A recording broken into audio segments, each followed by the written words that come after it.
The question being, I have this script that I want to edit, hello.py, but if I run it, if I double click it, it's just going to execute it most likely, or it may not launch it in the idle editor. So to get that to work, I launch idle. I've actually docked idle down here, in the taskbar, so I can get to it easily. I recommend you do the same thing. Just once you get it running, right click and say pin to taskbar. That way you can always get to it easily. And then I'm going to have to do open file and then go back to it. And that's a little bit annoying to have to go through those steps. And we should be able to configure it so that we can edit it with idle directly by right clicking on the file and say edit with idle. But until then, just know that you will have to follow those steps. Another consequence, well, anyways, so I thought I changed it to first DOI programming. I'm not sure where that file went that I exported. Let's try this again. Show in folder. Oh, it's in downloads. I was in the wrong place. Okay, I can go there. I will go back into idle. File. Open file. Go to downloads. I should see my new script. And what do you know? That doesn't look like what I expected to see there. I thought I changed it to an O. I see the letter 6F. That's what I typed.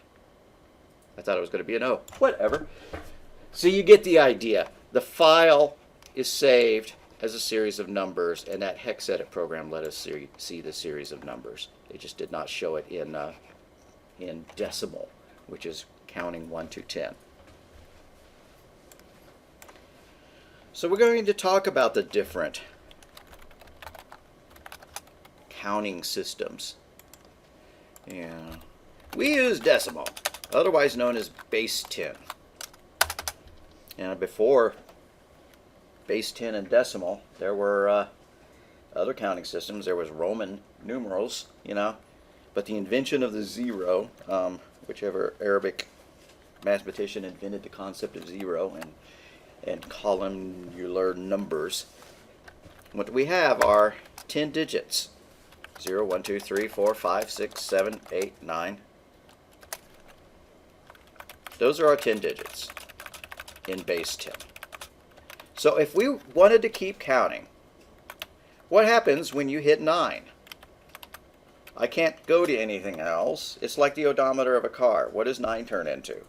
It rolls back. We have hit the largest value, right, of our counting system, the largest digit that this system supports, and since we've maxed it out, we've got to reset it back to the smallest one, but then we carry a 1. And then we can keep counting. 11, 12, 13, whatever, all the way up to 19, and then we would do the same thing. Whoops, we've maxed out that column. It's the highest digit that the numeric system supports, so we have to reset it back to the lowest, which is a 0, and we tack another 1 on there. Obviously, we all know how to count. We don't even think about it in those terms. We just know how to do it. So when you hit 99, same thing happens. We've maxed out that column. We have to reset it back to the lowest value that it supports, and we carry a 1. So we're going to increment that one. Increment means add 1 to. We will use that term a lot. I'm going to increment the 9. Whoops, well, it's maxed out too. So that one becomes a 0, and then we carry, increment the next place. So that's what our counting looks like. I'm going to put just some dots here to indicate that, we did skip a few things. That's base 10. That's our normal. We have 10 digits in this system. There's another one, binary. Binary is only 2 digits, base 2. 2 digits, which is a 0 and a 1. In electrical terms, that means the absence of current. There's no charge there, and there is an electrical charge there. So back in the old days, vacuum tubes, if it didn't have any charge on it, it was a 0. If the vacuum tube was lit up, it had a 1 in it. And then with magnetic drives, if some particles on that drive were magnetized in a certain way, then it represents a 0. And if it's magnetized in a different polarity or a different way or whatever, then it's a 1. Same thing with the aluminum platter of a DVD, or a CD-ROM. If you burn a pit in it, it's a 0. If you don't burn a pit in it, or no, vice versa. Anyways, okay, so we only have 2 digits to play with. Up here for base 10, we had 10 digits, 0 through 9. Binary, we have 2 digits, 0 and 1. So counting in binary, okay, 0, 1. I'm driving down the highway with my binary car. I've already exceeded the highest number that my system can accommodate. So the odometer is going to roll like that. I drive 1 more mile. What's the next mile going to be? Yeah, going to be 1, 1. I drive 1 more mile. What's going to happen? Just like if you have 99 on your odometer in your base 10 car, our binary car, these ones are going to roll over to zeros. Does that make sense? So we've driven effectively 1, 2, 3, 4 miles. So we could make a list of base 2 and base 10 equivalents. I'm going to keep counting a little bit further. What's the next mile? Yep, 1, 0, 1. And then what's the next mile after that? Yep, 1, 1, 0. And then 1, 1, 1. Now we've maxed it out, and if we went 1 more mile, it would be 1, 0, 0, 0. Right. So I'm going to go back and I'm going to fill in zeros here.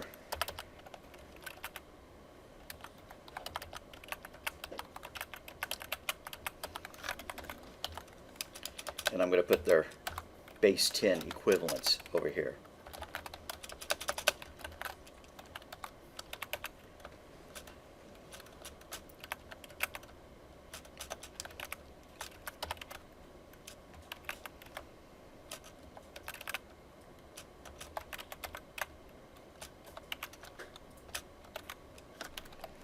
All right. So we were able to count using 3 bits. A bit is a location that has a binary digit in it. Binary digit bit, abbreviation for it. So we have 3 bits. 3 bits can contain the values 0 through 7, the base 10 values, which are 8 values. Here's a formula which will convert the number of bits to the number of values. We might even be able to figure it out. If you only had 1 bit, how many values could it support? Back when we had only 1 place here, what were we able to count up to? We were able to count up to 0 and 1, so that's 2 spots. 1 bit can count up to 1, which is 2 values. This is 8 values. 2 bits. What's the largest number that can be stored in 2 bits? 3. Yeah, right there, 3. So 3 bits can count, 2 bits can count up to 3. Well, 4 because you count 0, right? Yeah, which is 4 values. So we see what it's doing, it's doubling, right? 2, 4, 8.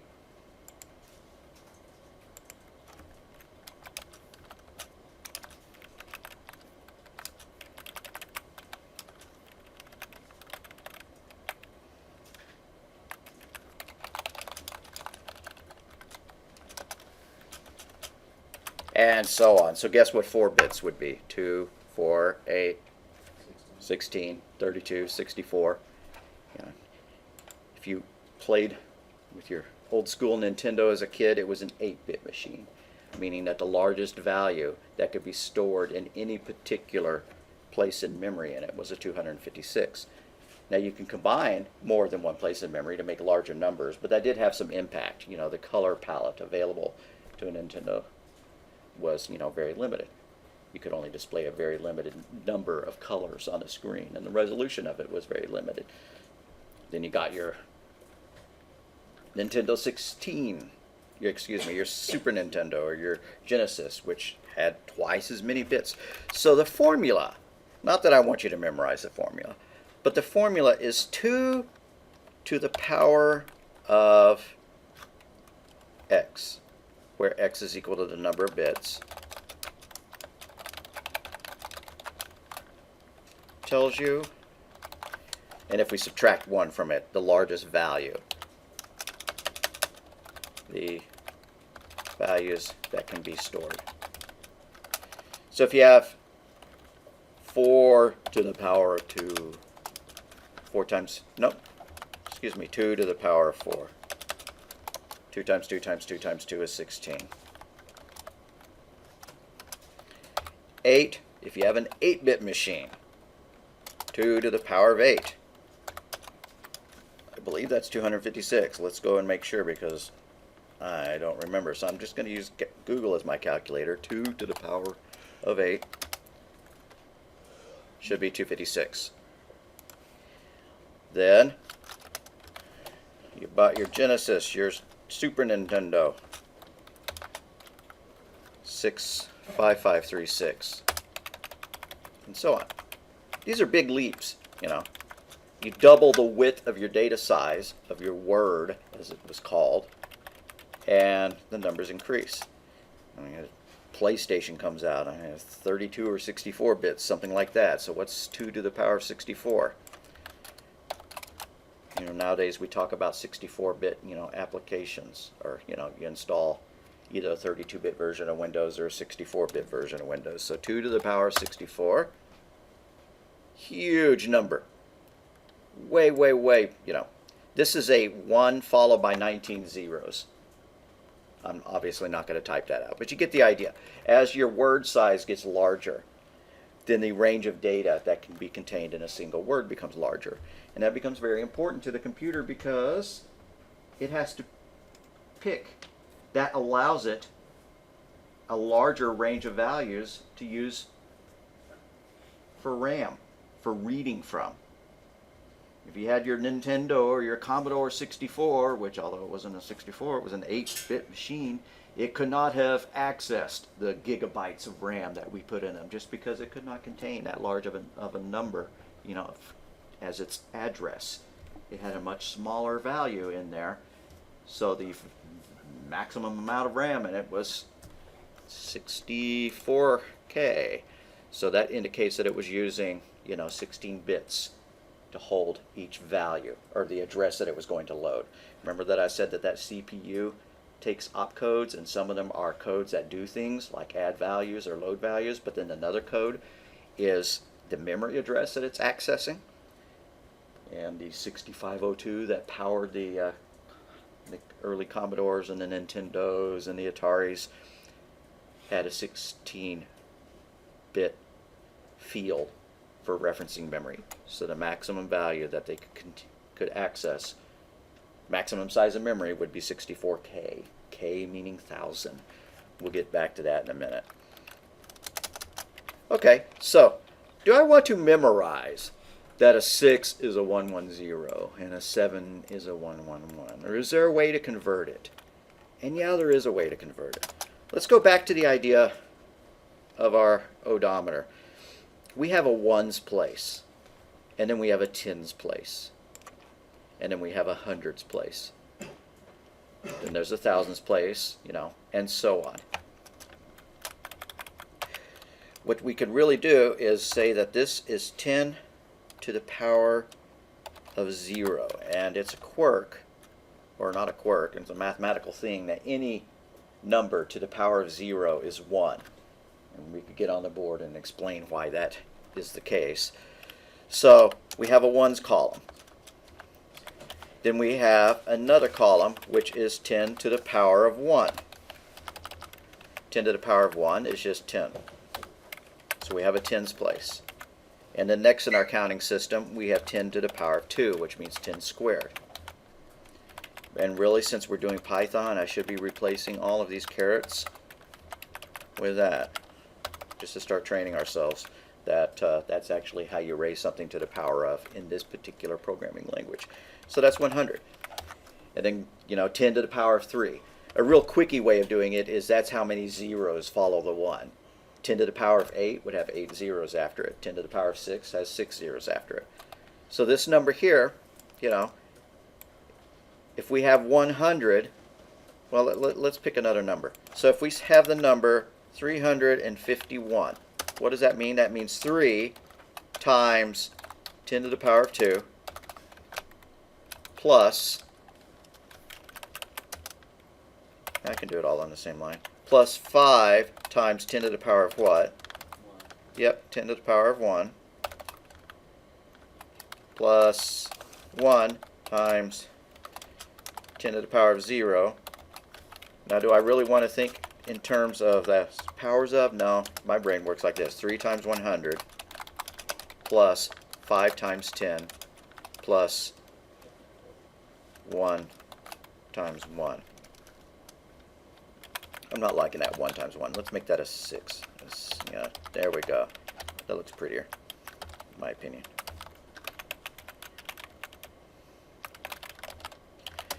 And so what is this? That's 356. And lo and behold, that's what we started with. But you know, that's how our counting system actually works.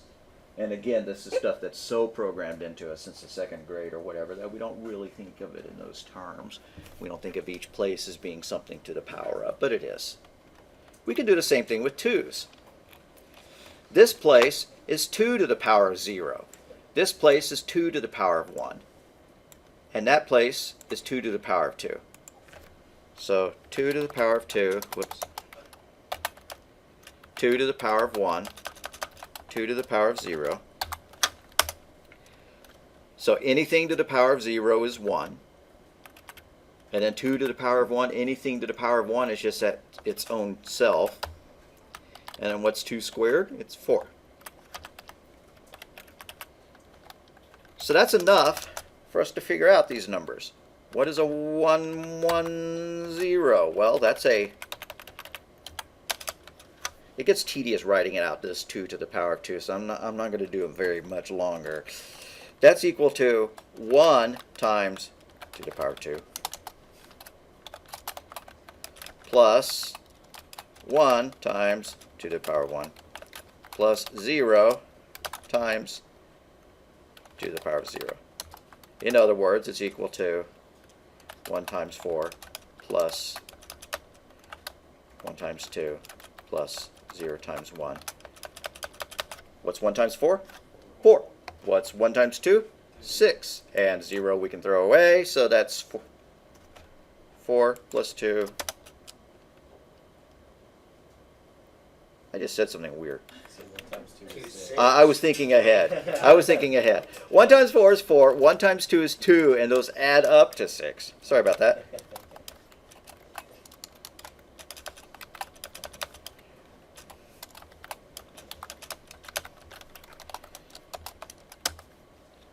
Okay, so here we are. We have figured out that 110 is equal to 6. And you can go the other way too, but I'm not going to ask y'all to do it. You can take a 6 and then convert it back to binary.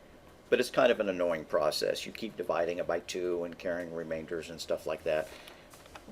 As long as you have the idea that a series of 1s and 0s can represent any number, I'm happy. And if you can convert something like that to that, I'm happy. So let's scroll up. Up above we had all the 3-bit numbers that we could have and their numeric equivalents. Is a 110 equal to a 6? Well, fortunately it is. All right. So we're opening this attachment in Dropbox B.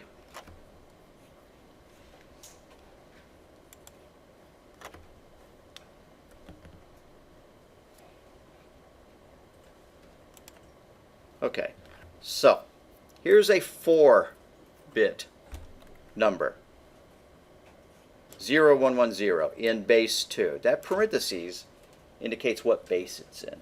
There are other ways of representing it, but we have a base 2 number and we want to convert it to a base 10 number. And we already talked about the places, right? That's the 1's place, the 2's place, the 4's place, and the 8's place. And so if we had a 5-bit number, we could go up to 16. So we have a little table here. 1, 2, 4, 8, and then we copy a 0 and a 1 and a 1 and a 0, so we add those up. 0 times 8 is 0. Plus 1 times 4, that's 4. Plus 1 times 2, that's 2. Plus 0 times 1, that's 0. So 0110 is equal to 6. Miraculously, it's the same number that I just showed you. Why is that? It's because that one was 0, so it didn't mess with the value of it. And the 110 are the same digits I did in my example. Alrighty, so fill in the table and convert these numbers to base 10. The first 4 are done for you. Go ahead and take a stab at this. And if you still don't have it, that's fine, because I'm going to go back and, but take a stab at those 4. I'll just give you a minute or two on those.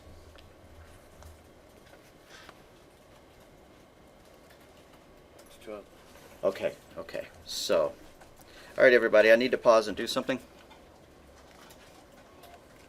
Do you need to my information? Or I'm going to need, yeah, just uno moment. Do you have your student ID, your card?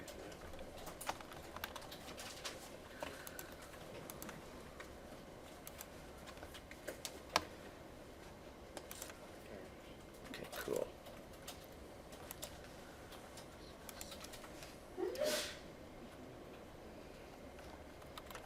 Yeah, Donna told me that you're coming to the class, so that's awesome.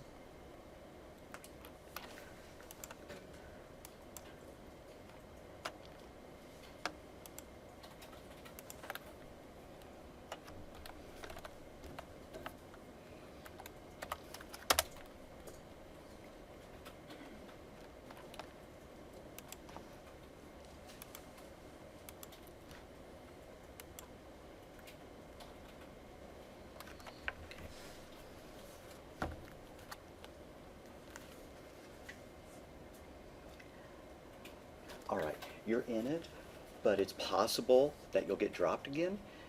If that happens, just text me, and I'll add you right back to it. Sure, thank you. Sometimes they update the list, and it loses the people that I added. They never lose the people they add, but they lose the ones I do. So, Thank you. sure.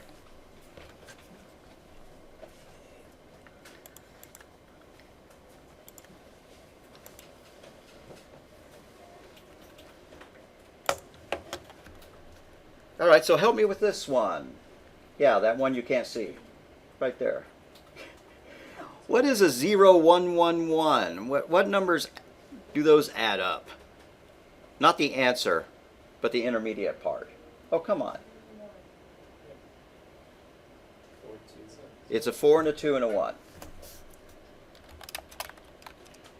So that first blank that y'all did was a 4 and a 2 and a 1, and that adds up to a 7.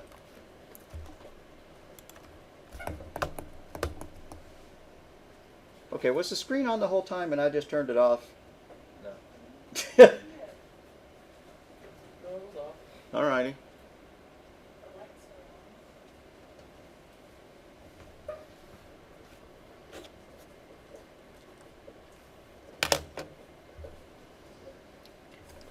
Good practical joke to play on your professors to come in before class, slide that shut. It's going to take them quite a while, at least it did me, to figure out that somebody had slid that shut.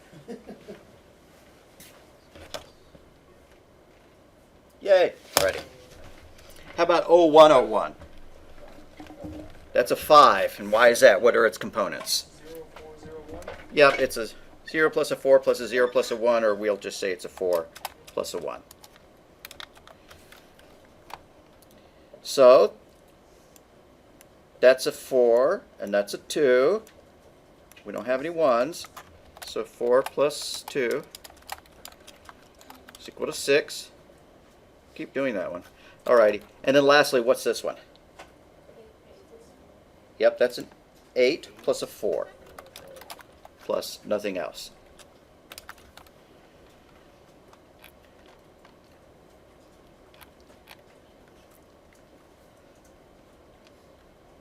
Question 2. Fill in the table, write the binary numbers from 000 to 111. And then beside them, put the decimal equivalents. Okay. Here we just have to do what I was doing earlier. You just keep counting. This is going to be a 7, this is going to be an 8.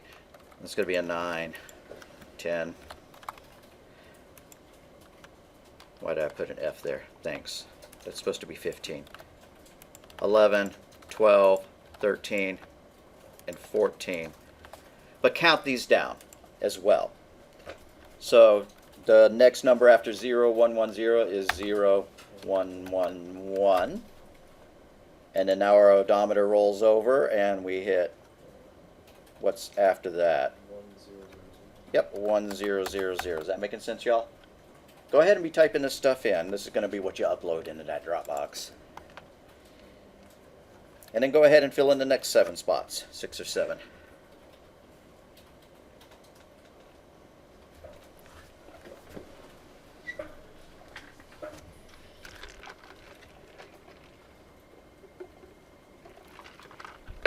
And are you ever going to have to do this again? Well, there'll be like a question on it on the exam, but after that, you're probably not going to be doing a lot of these calculations in your head. I say that, but then again, there have been times as a programmer when I've needed to do this. I may give you an example of when it was really important to be able to go from binary. On the other hand, there are, of course, calculators that can do this stuff, you know. The Windows calculator, I believe, you can go to Programmer.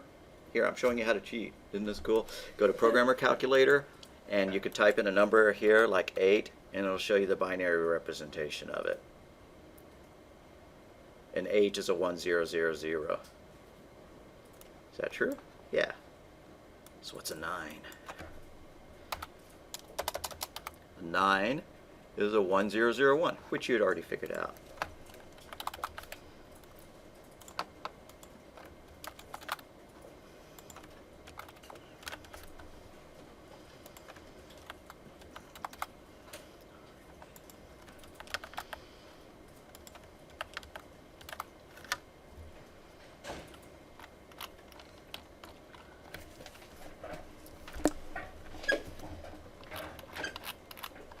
Alright, that was short. I thought that there was more to this spreadsheet than that.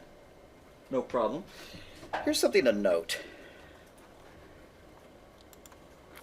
You can note it and then forget it, but if you have a binary number like 011, and let's just do 0011. What does that equal to? What did we decide that an 0011 was? It's a 3. And now we're going to do a shift left.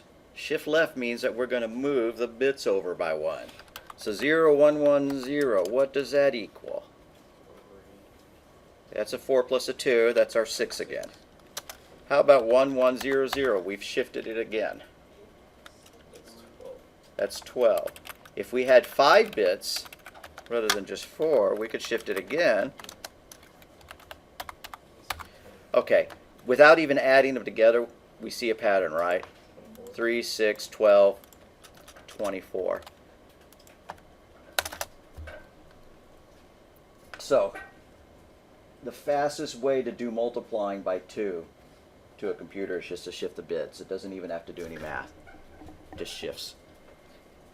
Conversely, if you shift the bits right, it divides by 2. We'll kind of prove that to ourselves. If we have 0010, what does that equal to?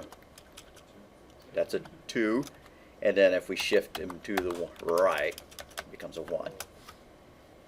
What happens if you shift and there's no more room for it? Some wag came up with the term the bit bucket. The bit fell off into the bit bucket. It's gone. So that's obviously not going to be 48, which is what we might have expected.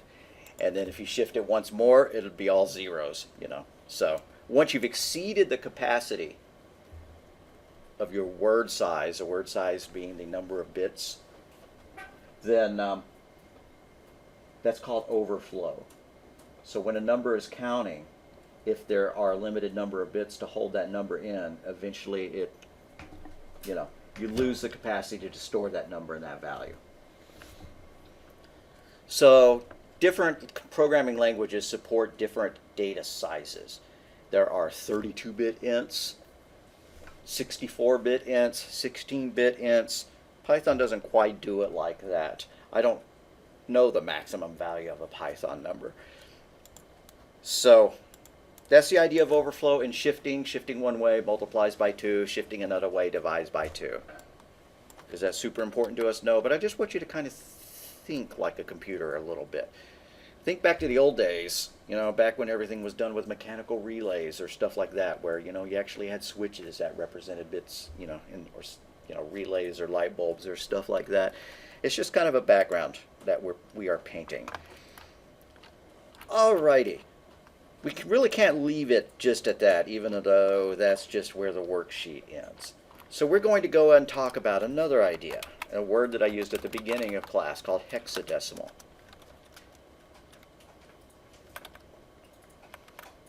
I guess I should write shifting left so that people know what we were doing. Future generations who read these notes, archaeologists, all right, and then this is shifting right. And I think we ought to have more than just 2 examples. So there we go. That was a 4, it became a 2, it became a 1, and then if you shift it right again, then it becomes 0. One thing to note is that we are only dealing with integers at this point. We don't see a way of representing a fractional point with a decimal point in this counting scheme that we've been using, right? How could we represent 5.5? We really can't, and that's why 1 divided by 2 is not 0.5, it's 0. So with integers, you round things off, and they can round down to 0. And hardware-wise, the computer uses different hardware in order to calculate integer math and floating point math, meaning decimals. It used to be that you would buy a floating point code processor for your IBM 286, in order to, be able to crunch math amazingly fast. So, the reason why is because it had a second chip that was optimized for floating point math. And, okay, what happened? They include the floating point processor as part of the guts of the great big chips that we have nowadays, so you don't buy them separately. So hexadecimal is base 16, meaning that it's got 16 digits in it. And now we're going to count them down. 0, 1, 2, 3, 4. We know what 10 of them are. The next one, they could have chosen anything. They could have chosen, okay, that's going to be the next digit. That's going to be the next digit. Well, thankfully, they did not. And the Russians did not choose the Roman number, the letters A, B, C, D, E, and F when they were doing computers in the 50s. So their hexadecimal looks different than ours. But A, B, C, D, E, and F. Those are our digits. So if you're driving a hexadecimal car down the road, it acts the same way. You know what? I'm going to save ourselves some room here.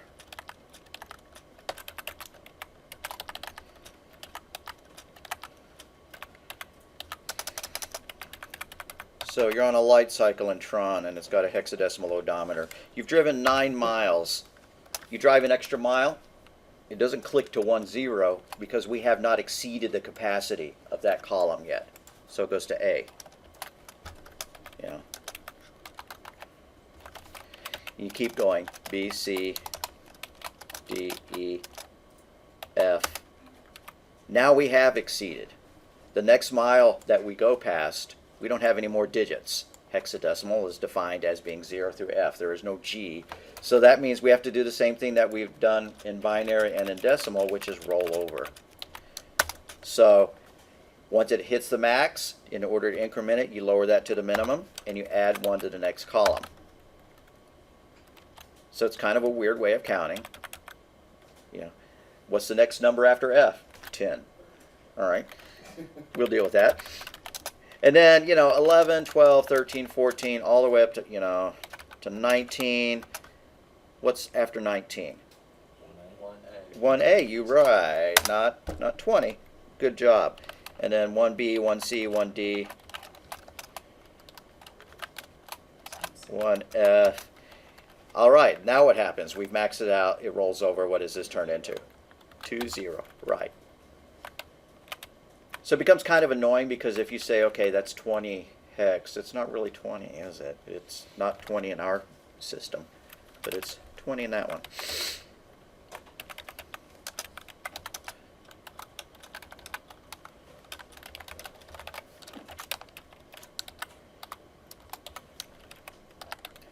But we can do the same thing with the places. Instead of being 2 to the power of 0 or 10 to the power of 0, the last one is 16 to the power of 0, which is a 1.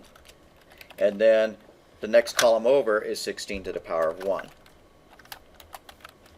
And the next column over is 16 to the power of 2. So 16 to the power of 2 is 16 times 16. I'll save you the trip to the calculator. That's 256. 16 to the power is just itself, and a 16 to the power of 0 is 1. So now we can convert hexadecimal numbers. If we have 0, 3, 2 in base 16, and another abbreviation that people use rather than that parentheses 16 is X, standing for hexadecimal. Yeah, I'll just stick with 16. If we have 0, 3, 2 in base 16 and we want to convert it to base 10, well, how many 256s do we have? That's 0 times 256 plus how many 16s do we have? 3 16s plus 6, no, plus 2 times 1. So 3 times 16, 48, plus 2 is 50. Obviously that gets really annoying, because what if I asked you to do this number, FE9 in base 16? You could do it, but it's really annoying. Okay, it's F times 256. Well, great. Alright, but what's an F? 15. It's a 15, so that's really a 15 times 256. Same thing for E, you know. So plus E times 16, well, what's an E really? It's one less than F, so it's a 14. And F is a 9? We should have counted them down, you're right. And then a 10 is a 16, and I'm sure that I didn't count them down actually. I should not have pushed them all over, where was that? Right here, like I did.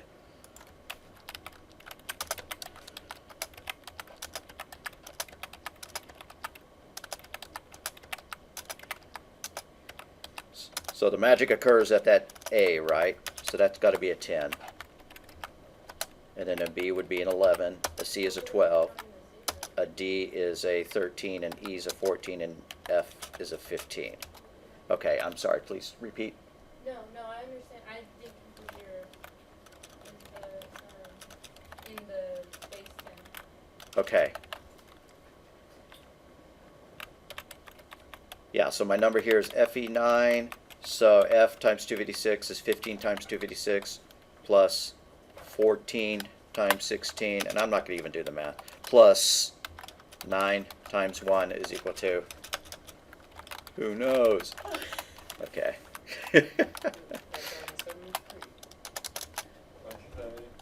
Cool. Alrighty. So now that's how you convert hexadecimal to decimal. So let's just tack on to our worksheet. Go to the very bottom and tell me what 13, and I am going to use that X. That makes it a little bit more clear. Is, tell me what 29 is. That's 39. Okay, 39. And tell me what 20F is. Just figuring them out the same way. So that's a 1 times a 16 plus a 3 is equal to 19.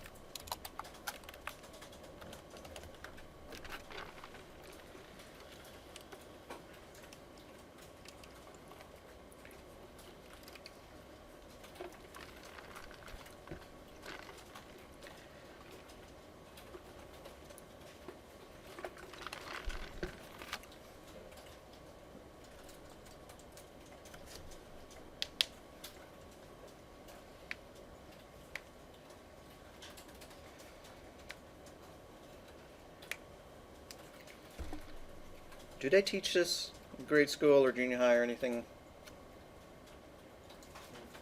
I remember, I think, in the 70s, us having to learn binary, but not hex.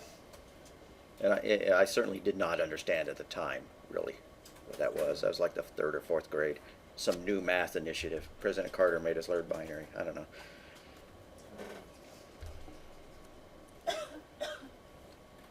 Okay, so 39. What is that? That's 3 times 16 plus a 9. That's 48 plus 9 is 57, I hope. And this last one, what is 2f? 2 times 16. And what did we establish that an f is? This is read only. How do we out that? Pardon me? I think it's read only.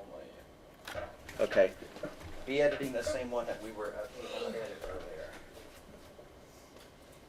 Why is it saving it to 10? I thought we had 2 copies of this document.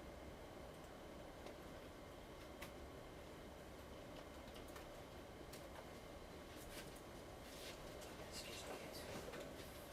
Where the mouse will go.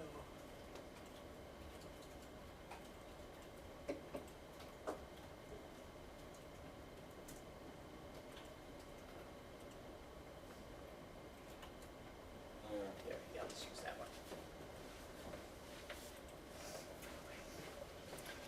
So 2 plus 16 plus, what's the second column? 15. Plus 15, that's a 32 plus a 15, 47.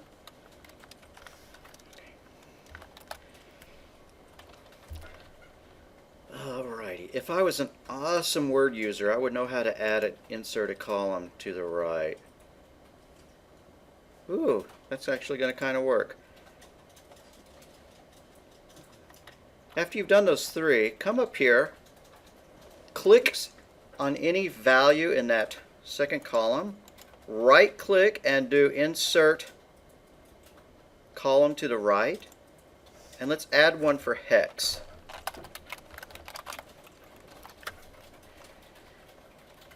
And either type 0 through 9 or just copy them. I'm totally lazy, I'm going to copy them. So 0 through 9, How do I create this access? 0 through 9. And then, what's a 10? It's an A. That's a B. That's a C. That's a D. That's an E. And that's an F.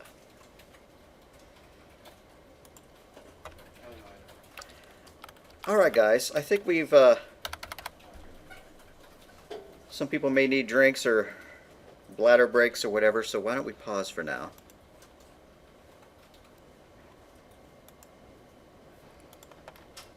So under content assignments, you'll see just a link to the Dropbox. And of course, there's any other number of ways of getting to the Dropbox. Also, there's a document called submission requirements. This is the stuff that I would like for you to put in your homework whenever you upload it. If you're drawing a flowchart, just add a little box. And we'll talk about how to draw flowcharts and stuff like that, what program to use. With your name and the homework, the description of it. If it's pseudocode, which we haven't talked about, the name, the homework, the pseudocode. If it's actual Python code, then put it inside of comments. And I don't care if you use the comment style, you know, here and here as well. If you want to put hash signs in front of all of these, that's totally cool. If it's something we're doing in class, at least put your name and the date on it. Yeah.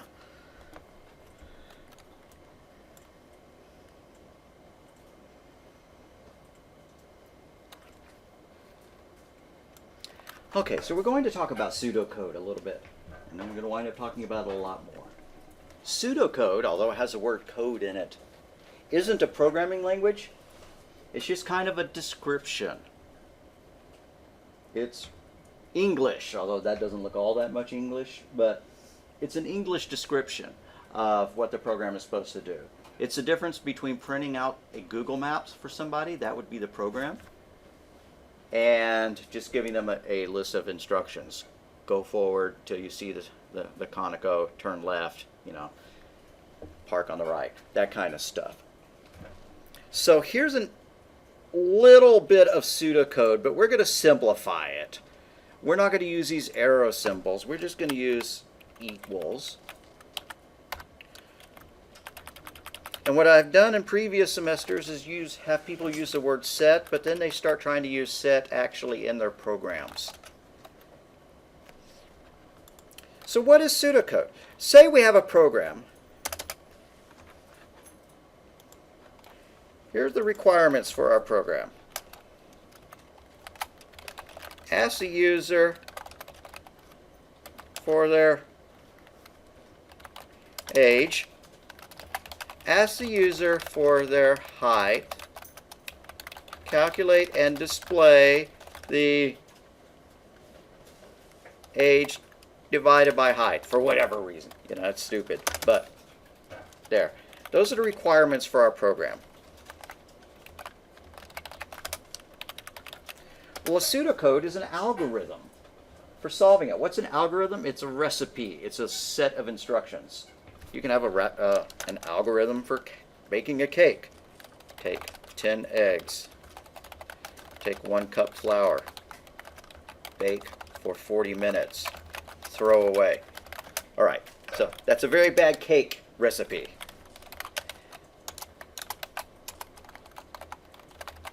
And I'm being silly, but you know, you get the idea.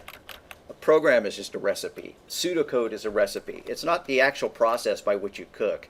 You couldn't hand, you know, somebody who works at the hostess company, you know, a recipe and immediately expect them to be able to make the kind of cake that you want. They would have to convert that into all the steps that their machines have to follow. Same thing for pseudocode. We have requirements. So pseudocode is a algorithm, which is a written description of the steps to be taken to solve the problem.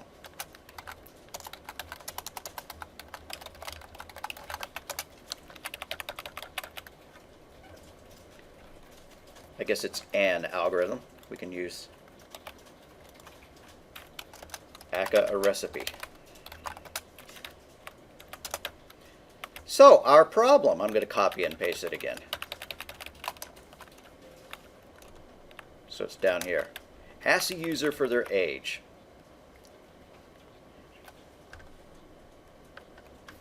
Well, let's see. How did I do it in this one?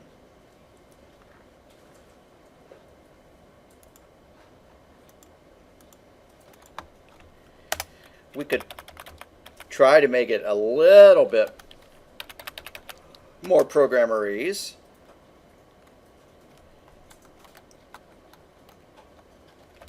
Prompt for age, input age, let's just do input age. And then input height. And now calculate and display the age divided by height. Well, let's give it a name. Ratio, but let's use the word set. Set ratio equal to age divided by height. Every time we see the word set, we just know that we're going to be copying whatever's on this side into that variable. And then display ratio. We could even put the word print there, just like in Python.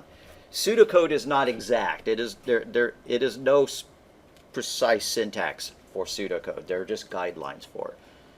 Just like there's no precise syntax for telling you how to walk to Walmart. You don't have to use just specific words.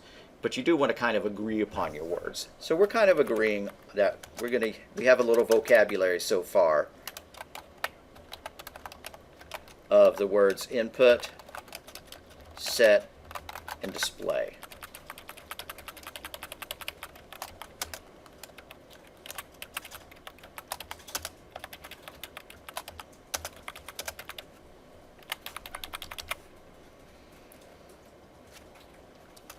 So let's do another one.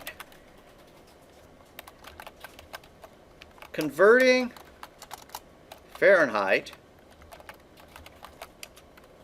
I wonder if that's actually spelled correctly, to Celsius requires the use of a formula. And there's more than one way to express the formula. But we could do C is equal to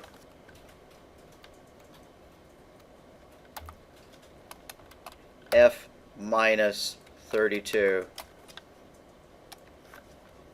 times 9 divided by 5, or 1.8. Let's make it 1.8. Okay, that is the formula for converting Fahrenheit to Celsius. If we want to write a program, the written description of it would be ask the user, so requirements, written description, ask the user for the temperature in F, convert it to C, and display it. So our pseudocode.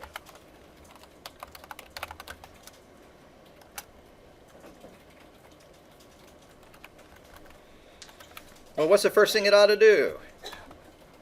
Well, here we did input age, so we could do input F. We need to convert it to C. Now, just writing convert to C isn't good enough. We have a formula. We may as well actually use it. Set C equal to F minus 32 times 1.8. And then display C.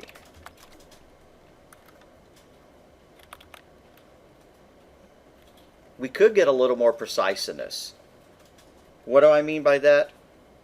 Well, input F is great, but if it's a program where the user is typing stuff in, they may want to know what they're supposed to be typing in.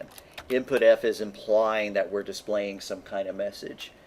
But it's, in some ways it's good to keep it kind of vague, because you don't really know how the program is going to be written. You don't know if it's going to pop up a little window, you know, and then let them enter a field, or you don't know if it's going to be a command line program like we were writing. Hint, it's going to be a command line program for us.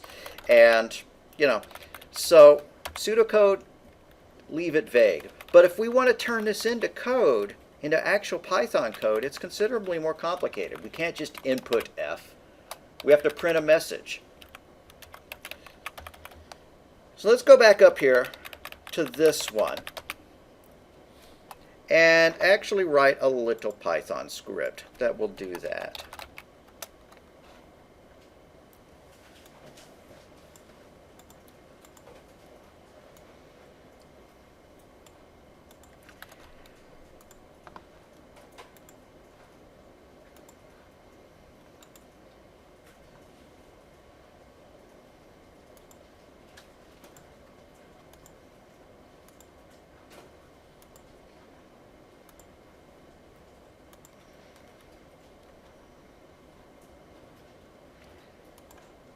Lust, U2, U3, U4. Back to where I was. Okay, so here's our pseudocode. Yeah, let's put our date. Our date.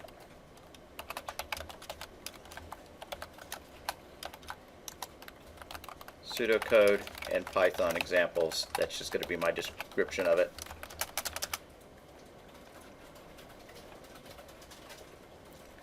So our pseudocode looks like this. And put age. And I'm putting these in comments because this isn't Python code, and so if we don't redline them, hash them out with the hashtag, the comments symbol, then these would be syntax errors. And then set ratio equals to age divided by height. I could have just copied and pasted. So if you've already typed these notes in to Word or Notepad, feel free to copy and paste. Display ratio.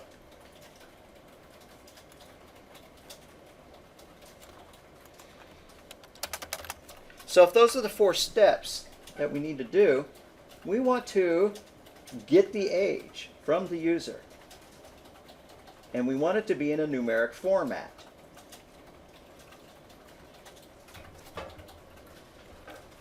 Now we saw a version of the input command where we put in a string as an argument and it would display it.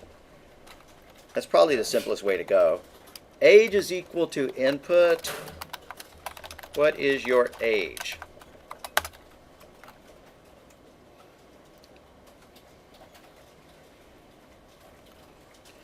Now I'm going to deliberately make an error here. We will go back and fix it. Height is equal to input. What is your height? Now we don't even know what units we're talking about. Let's say in inches. That would be a good question to go back to the customer and ask. How do you want them to input their height? In feet, in meters, inches, whatever. We're just making that arbitrary decision right here. Now, there's no such thing as a set command. We don't need that, so we're just going to say ratio is equal to age divided by height. Now display the ratio. Print, the ratio is, end quote, comma, ratio. Now that's not good enough. This is going to be a syntax error.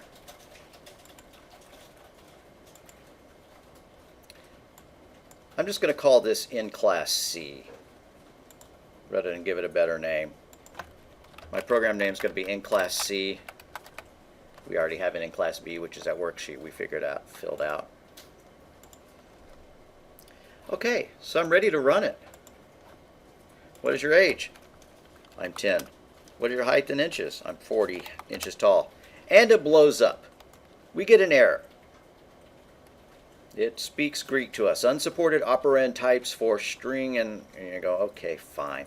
Really, what's wrong is that these are strings. They're not numbers. A string is a series of letters. A string can be a series of digits, you know, like typing in numbers on a typewriter. But the computer doesn't know that. We could have typed Fred, you know. So we have to convert these strings to numbers. So we're going to insert two lines. We're going to insert a line after that age is equal to, and a line after that height is equal to. Age is equal to float, parentheses, age.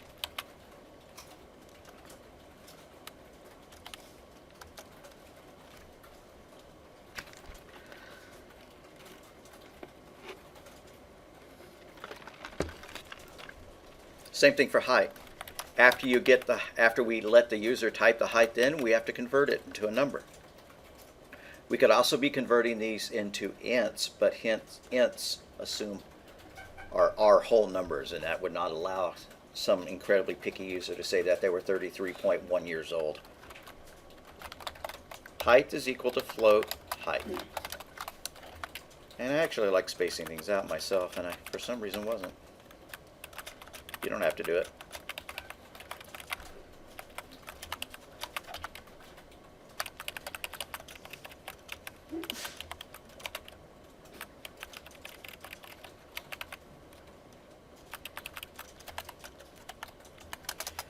Okay, so this is pseudocode right here. It's not a programming language. It's what you could give to a programmer, and if they knew what they were doing, they knew a language, they can convert that into the programming language of their choice. C, Java, Python. Yep, that's what we would convert it to in here. I guess I better run it before I brag about this. Let's find out if it actually works. Run module. What is your age? I'm 40 years old. What is your height in inches? I'm 40 inches tall. The ratio is 1.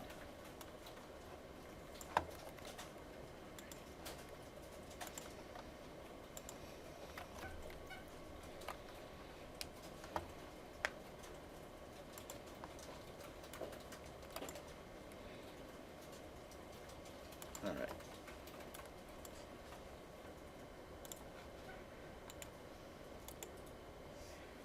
So I launch idle, and it comes up with this window. I think I'm ready to start programming. So I say, you know, age is equal to input, whatever. I don't know what I'm doing. Okay, anyways, this is called the shell. When you start your program, you don't want it to have all of this language up here at the top. You want a fresh start. You don't want to enter code into the shell. The only time we'll enter code into the shell is for really short little examples. So all the code that you're trying to type in today needs to go into its own program file. The shell is just like talking to somebody, whereas a program file is a written transcript of everything. So we're going to do file, new file, And if you've already done this, it's great, but I saw a couple of people not doing that. So do new file and then enter that code. And you'll be much better off. It'll actually work. It's possible it worked for you if you did it in the shell, but only if you typed it in perfectly without typos. If you do it as a programming script like this, then you can make as many typos as you want and then fix them.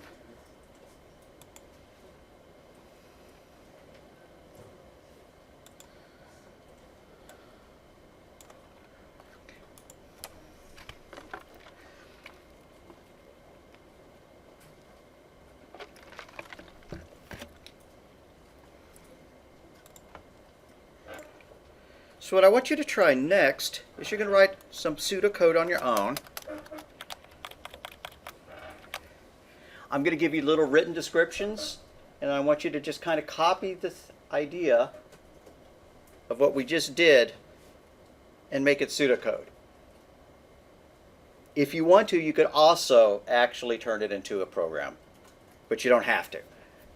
The rest of this assignment is just pseudocode only, meaning that you don't actually have to do the print words and the float words and the stuff like that to get it right. You know, that's pseudocode. Comparing it on our, this was pseudocode. That's what I want your stuff to look like. So you could do it in Word or WordPad, or you could do it in, you know, in idle itself, except you're not going to actually be able to run it, you know, because it's going to be pseudocode. So, our problems. What do I want you to do? Ask the user for the number of eggs and display how many dozen eggs they have. What's the formula? Dozen is equal to eggs divided by 12. That's our formula.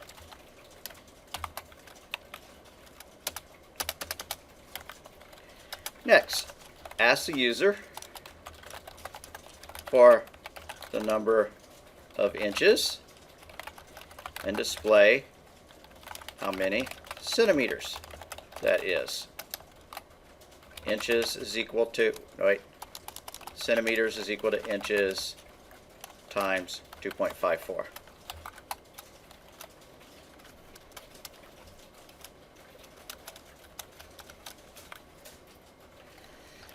Ask the user for X and for Y and display the value of X times Y. That is the formula, right? So I'm not going to put a formula here.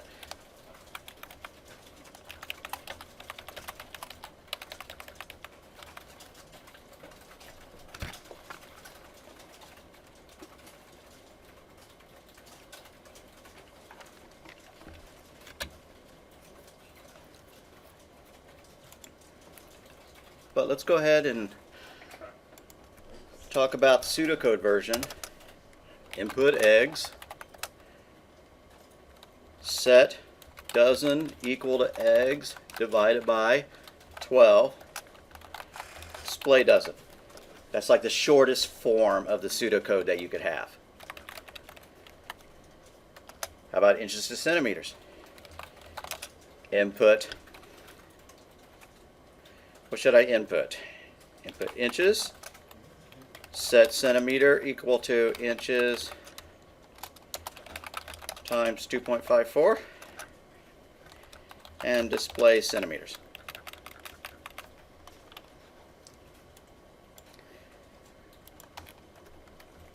Ask the user for X and Y. Alrighty. Input X, input Y. We need to pick some variable name to hold the result of X times Y.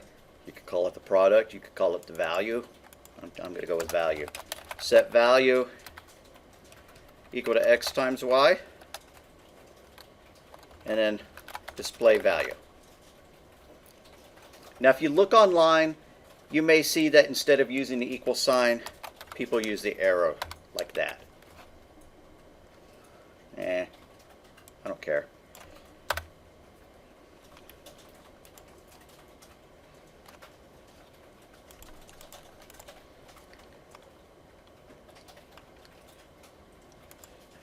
So if somebody was telling you how to get to Walmart, they might be giving you a long series of instructions. Well, you go down to here, and then you turn here, and then you go over to the left, and, well, no, that building's not anymore. Anyways, you go here, you know, and so they give you a detailed list. Sometimes you just want a map. Sometimes you want a visual cue of what it looks like. You know that if you have the map in front of you, you can figure it out. Well, a map for logic is called a flowchart. So we will be learning how to draw flowcharts. There are two ways we could draw flowcharts. One is that there's a program on these computers called Visio, and I guess I should learn Visio. The one that I've been teaching in the past, and it worked perfectly until last semester, so now I'm a little bit more reluctant, but we're going to give it a go, is something called Lucidchart. And we're going to have to set you all up with accounts for that, so although you may be tempted to want to play along, this time, don't play along. Next time we play with Lucidchart, we'll create you the accounts, and you'll be ready to go. I already have an account. Okay, if you have a Lucidchart account, then awesome. Then you could play along, and everybody would be jealous. Okay.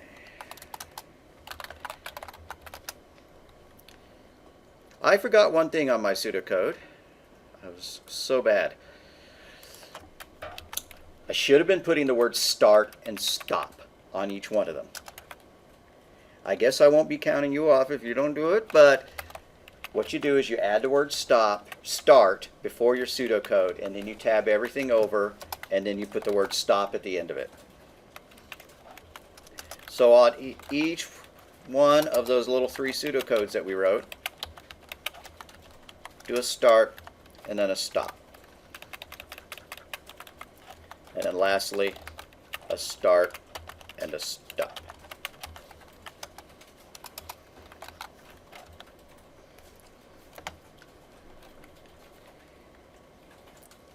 Now I need to go back and modify all my other examples. Start, stop. And then I had one example in code itself. I'm going to do the same thing. Now you don't put the word start and you don't put the word stop in an actual program, but you do in your pseudocode. In fact, that's a real good way of knowing that what you're looking at is pseudocode and not a specific syntax for a specific programming language.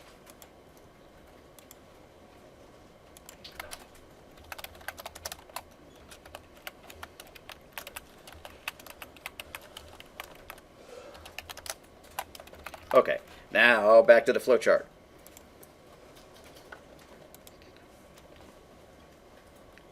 When you load a flowcharting program up, oh look, it's got a cute bow. Then what you get is it's like a drawing program. You get a page, and then you get these symbols. Different symbols mean different things. There are rectangles, there are diamonds, there are ovals, and I need to just pick one name for that. It's kind of annoying because if you call that one a rhombus, well, that's great, that's a rhombus, but so is that. If you call it a quadrilateral, well, 3 of these are quadrilaterals. Tilted rectangle. I like tilted rectangle. Okay, so anyways, I'll waver between calling them a quadrilateral and a tilted rectangle. We're not going to talk about that shape today, but we will talk about these 3 shapes. The terminator is the equivalent of the start and the stop. The process is the equivalent of a set statement or some other kind of math. Like when we were doing that conversion, you know, float or x is equal to float x, stuff like that, that would also go in a process block. Anything that's mathy goes in a process block. And then lastly, in the tilted rectangle, that's for input and output. So if I was going to do that temperature program using these symbols, I would need a start up at the top. And you use arrows to hook this stuff up. So I would draw an arrow. And what was the first thing our thing did? It input the temperature. Input F. And then it did a conversion. It did a set. So that's in a process block, a math block.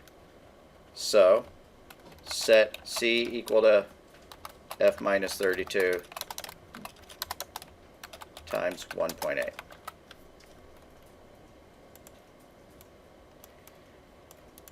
And then after we got the value of C, we displayed it. So that's another data block. It calls them data. I like calling them input-output. This is an input-output block. The tilted rectangle is an input-output. Anytime you're letting the user type in anything, or anytime you're displaying something to the user, it goes in a tilted rectangle. So display C. And now we're done, so we need a stop.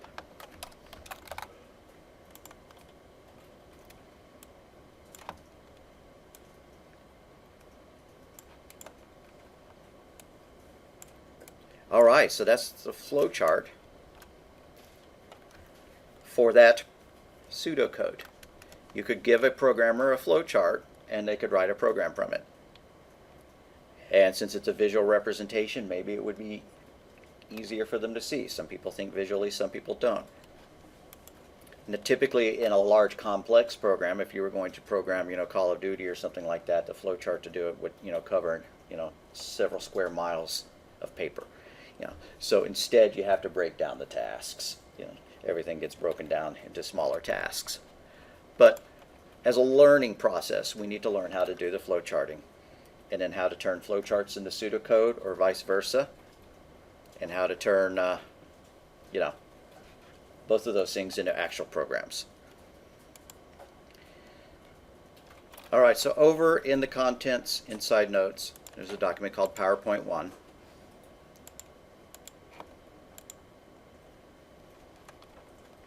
It's going to be more of a review than anything else. And some things we will just skip past entirely. Like the difference between hardware and software. Hardware is the stuff that you can touch. Software is the stuff that you can't touch, because it's the bits and the bytes on the computer that are the series of instructions that tell the computer what to do. We covered all this in a different format, so I'm going to So simple programming logic. This is kind of pseudocodey. Get a bowl, stir, add 2 eggs, add 3 tablespoons of salt, add 7 pounds of flour, bake 350, 45 minutes, let cool for 1 second, add 4 cups of sugar and eat. All right. Obviously you do not want me to cater your next wedding. So what is a syntax error? A syntax error is something that is not understandable to the system. It can't even run. So for example, if our in-class C program, if I had typed in age in lowercase here, but I typed it in uppercase here, that's a syntax error. It's not going to run.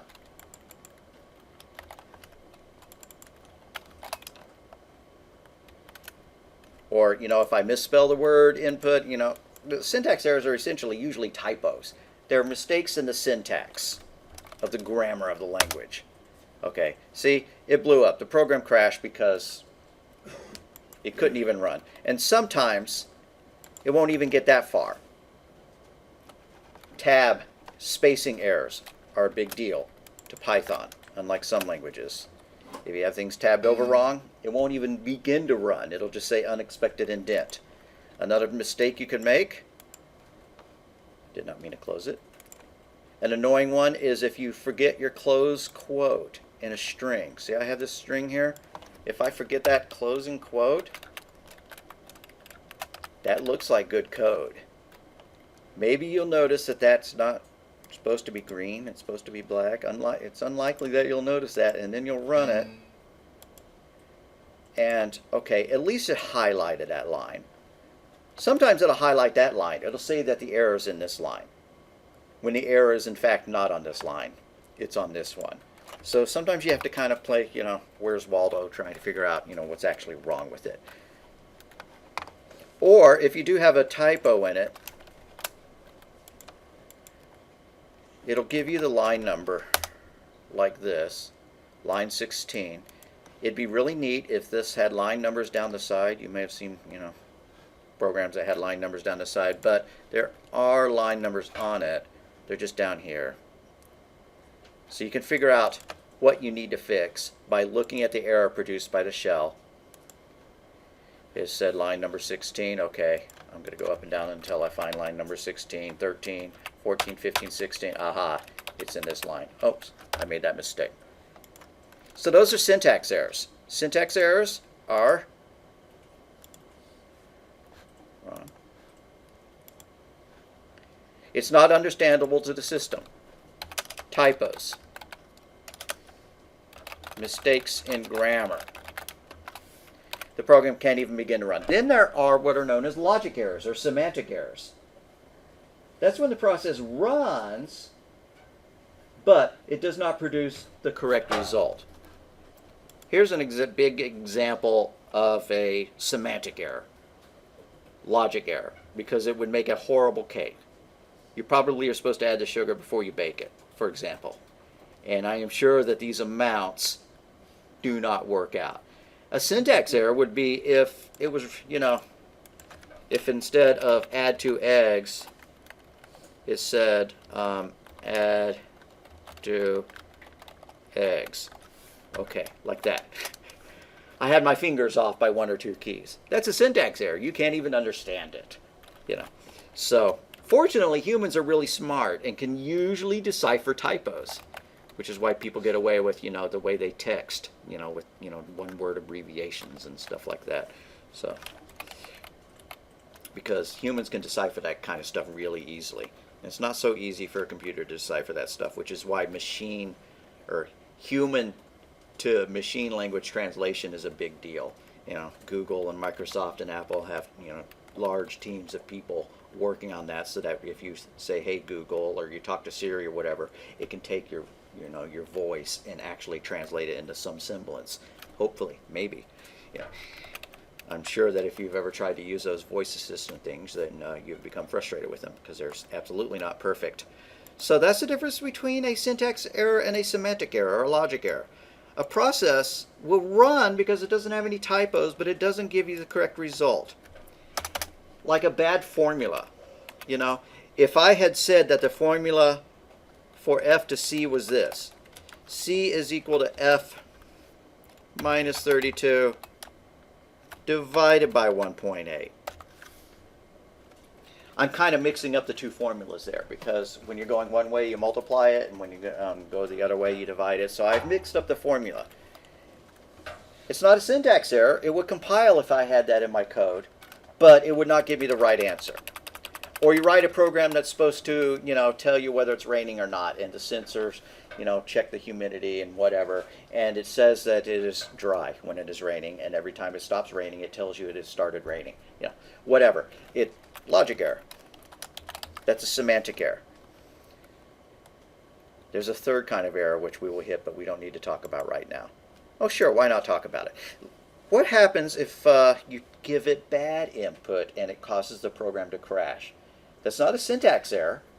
The code was fine. It's your fault that you typed in stuff.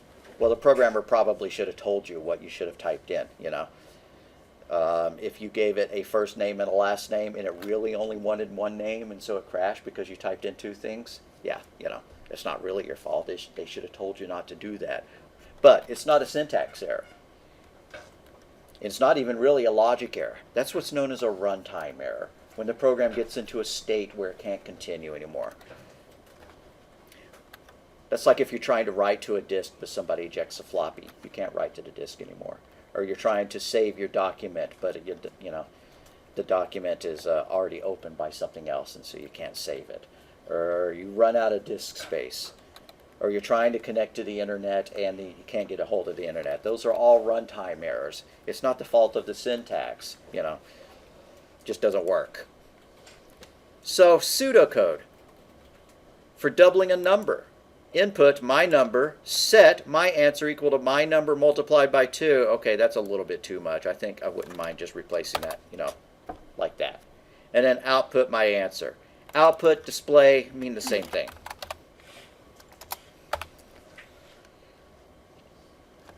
What is this called? When you have some data that is being stored in something. We had a technical term for that. Yeah, that's a variable.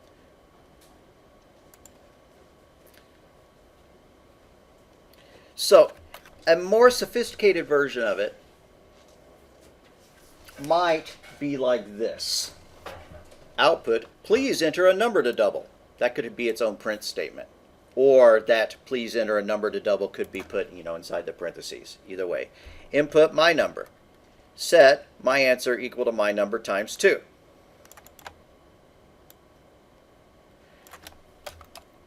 And then output, again, I'm going to just change that to display since that's what we were using earlier today.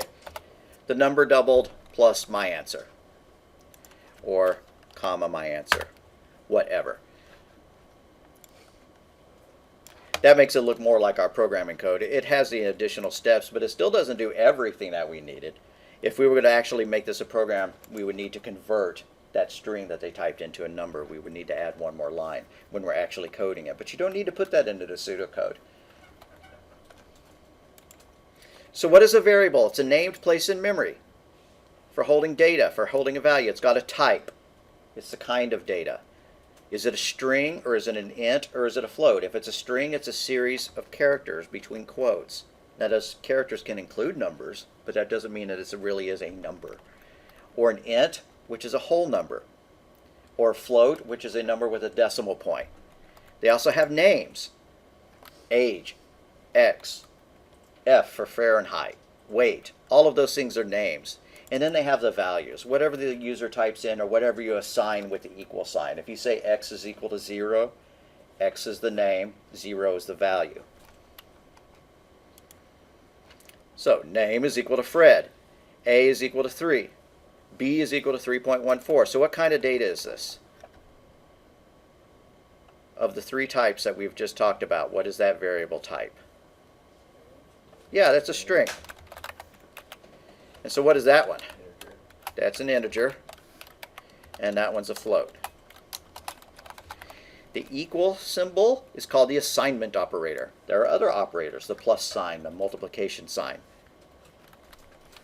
If you're going to do a comparison, you have to use 2 equals. And we haven't done any comparison today, but we did on our first day, I think, if age is equal to or something like that. So that's known technically as a comparison operator. Now when I'm typing and I'm reading what I'm typing, hopefully I'll say double equals or equal equals, but I might slip up. So if I say if x equals 3, hopefully you either know that because the word if was in front of it, you have to make it 2 equals, or you catch it by looking at what I'm typing. I really will try to always type, I will always try to say equal equal, but I can mess up. All right, so what is an expression? An expression is a series of variable names and constants. Constants are just the numbers like 5 or 1.8 or 32 or whatever that evaluate to a value. We've used a couple of expressions today. We did, eggs divided by 12. That's an expression. What was another one we did?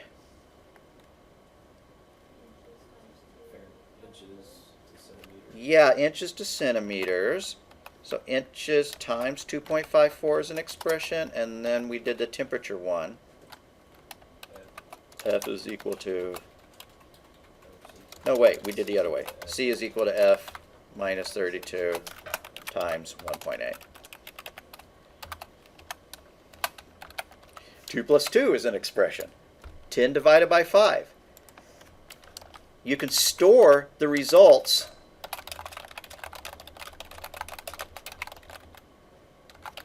into variables. If this was pseudocode, we would add the word set in front of it. But if it's a programming language, we leave the word set off. So set A is equal to 10 plus 20. Well, that wasn't one of our choices. Anyways, set B is equal to A. That implies that a single variable is its own expression. But usually you think of an expression as multiple things chained together by operators. C is equal to A plus 10. So if you're looking at this, this is the expression, and that's a variable in which it's being stored. Okay, we've already done this. So Python syntax for doubling that number. Print, please enter a number to double. And by the way, Microsoft Word and these kind of things are absolutely the worst things to try to enter programming code in. One reason is because it does these smart quotes where it uses backwards quotes for opening and neither one of those is going to be acceptable to your programming language. So if you copy this, if I copied it and I pasted it into Python, I would have to change both that one and to that one. You can go in and disable smart quotes in your settings if you go and find them. But anyways, okay. So print, please enter a number to double. My number is equal to input. My number is equal to int my number. Now we were using float. I don't know why I didn't just use float here. And then my answer is equal to my number times 2. And then print, the number doubled is my answer. This is the expression in code of the pseudocode that was back, on the previous slide. One thing to note that here is slightly different syntax. We were putting our questions right inside the input statement. Like that. That's totally cool in Python. Not every programming language supports that. In fact, very few of them do. So, the last time I was teaching the class, I kept separating them. I would put the print statement and then I would do the input statement. This time I'm trying putting the input statement on the same line just so that it looks more similar to our pseudocode so that we only have a one-to-one correlation. Just be aware that you don't have to put an argument inside that function call. You can do this, print, give me a number, like that, and then call the input function. Both of those work equally well. I may switch between them while I'm programming up here. Okay, so operators are symbols. Let's go through a few of operators. What's that one called? Multiplication. Sometimes quite often I will say very childishly, times. What's that one? Division. I will call that one plus. I will call that one minus, because I like the 3rd grade. Or what age do kids learn this stuff anymore? It seems like kids have to know how to do all this stuff even before they get into, 1st grade anymore. And then we talked about one last one. What is the symbol for raising something to the power of another? Star star, yeah. Exponent, or to the power of.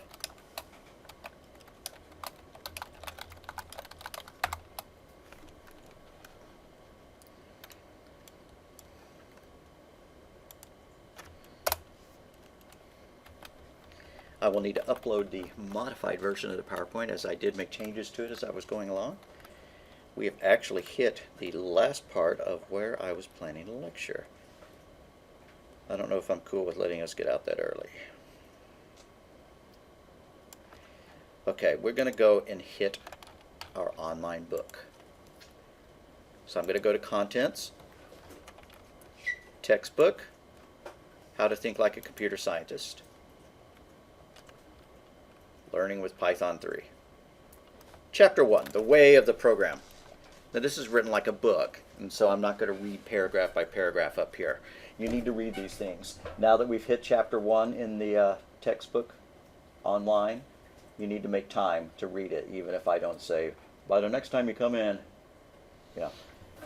Be responsible students and just know that if we're looking at chapter 1, you need to read it yourself. So, Python is an example of a high-level language.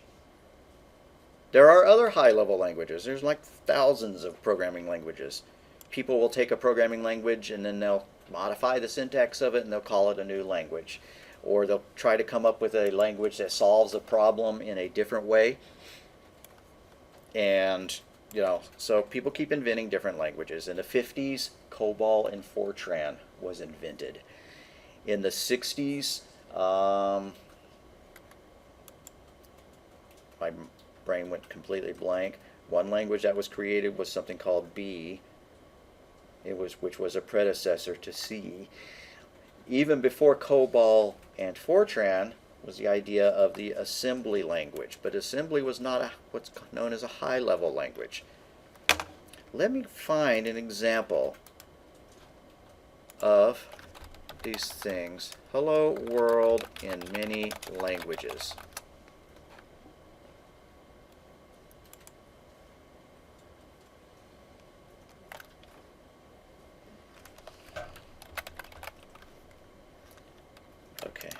So first let's look at Python. How to make a program say hello world in Python. You do print hello world. Coolness. How about COBOL? Well, yeah, a little bit more that you had to do. Identification division, program ID. I'm not a COBOL programmer, so I don't know why you have to have all this stuff. But we can see that there's a part of it called procedure division, and then it's got a command called display, and then hey, there's that word stop, just like we did in our pseudocode and in our flowchart. So that's a COBOL version of the hello world program. You can see that some languages require less text to accomplish something than others. Python requires very little text to accomplish things. That's one reason why it's a good programming language. Good learning, educational programming language. But even beyond that, it's just a pleasure to use because you're not having to fill it. Now, if you're going to write hello world for Windows, it's far more complex than even what they're showing here. Oh, here's a different COBOL. I don't want to do it that way. All right, let's look up another language, C++. I like this abbreviation here, or not abbreviation, but C++. Anyways, here's what it looks like in the C++ programming language. You can see that, you know, you've probably heard of C++, and so you think you want to learn it, and I strongly encourage you to take a C++ course. But you can see that the syntax is significantly different. It's got these arrows here. You know, it just looks more complicated. It's not harder. It's just more to learn. What's that new one, HTML? Yeah, there's HTML. HTML is not so much a programming language. It is a description language that describes what a document is going to look like when it is being, it's the contents of a web page. If you right click on any web page you're looking at, you can do view page source, and you'll see the HTML for it, which is kind of cool.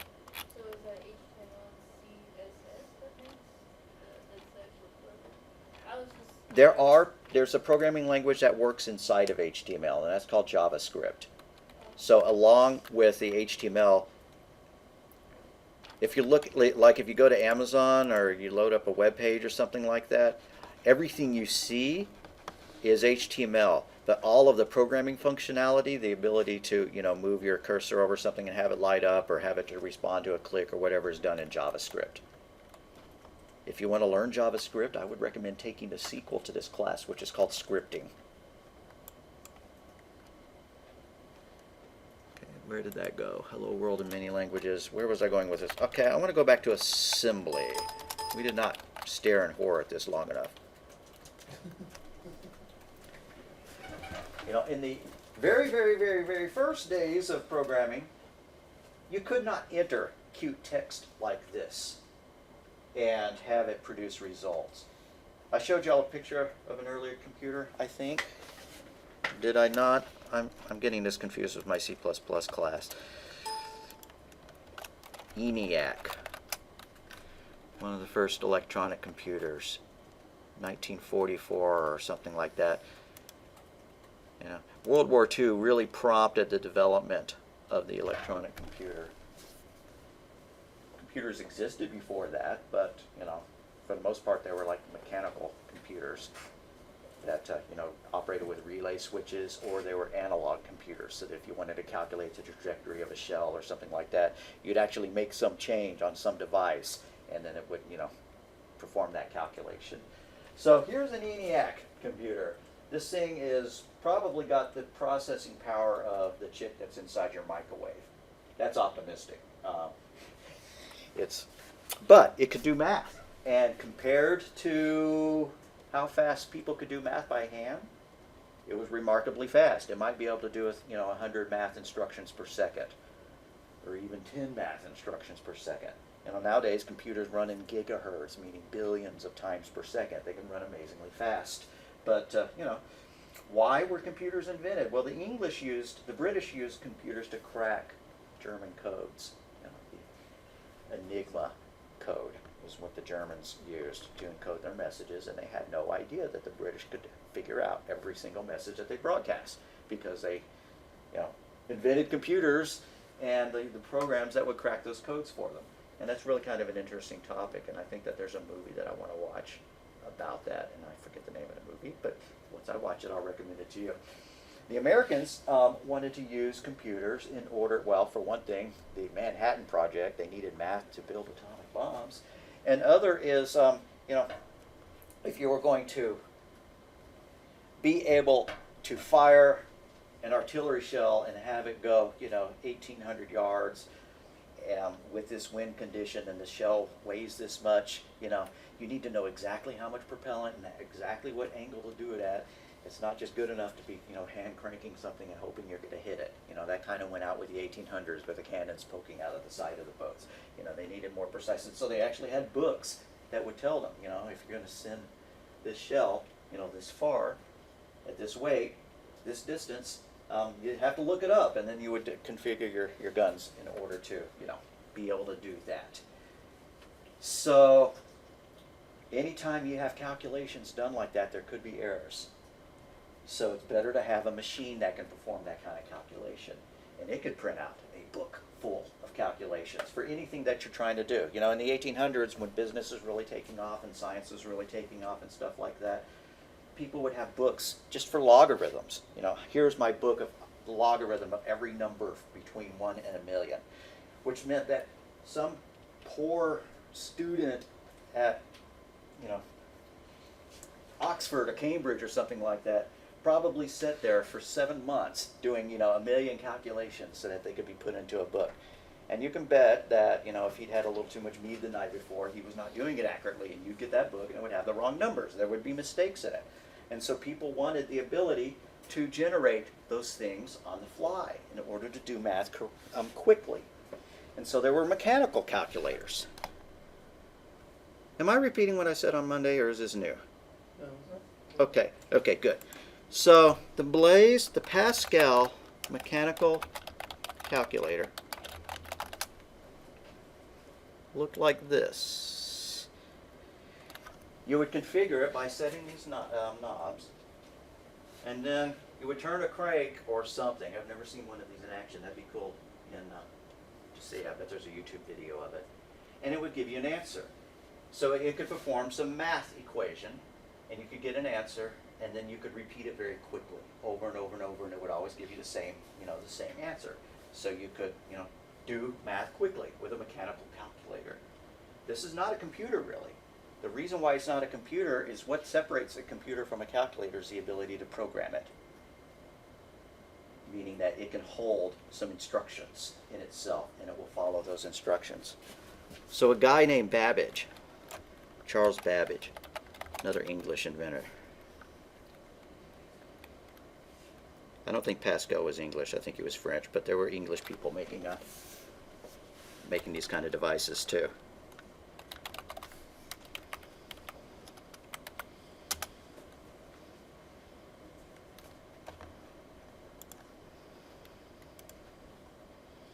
He wanted to make something that not only could it do math like that, but you could program it. You could tell it what kind of math to do, and you didn't have to set the dials by hand. You could give it data. And believe it or not, they actually had punch cards. You've heard of punch cards or seen them in old, movies about computers or whatever, and they were used, up until about the 70s, maybe the early 80s, as a way to get data into computers.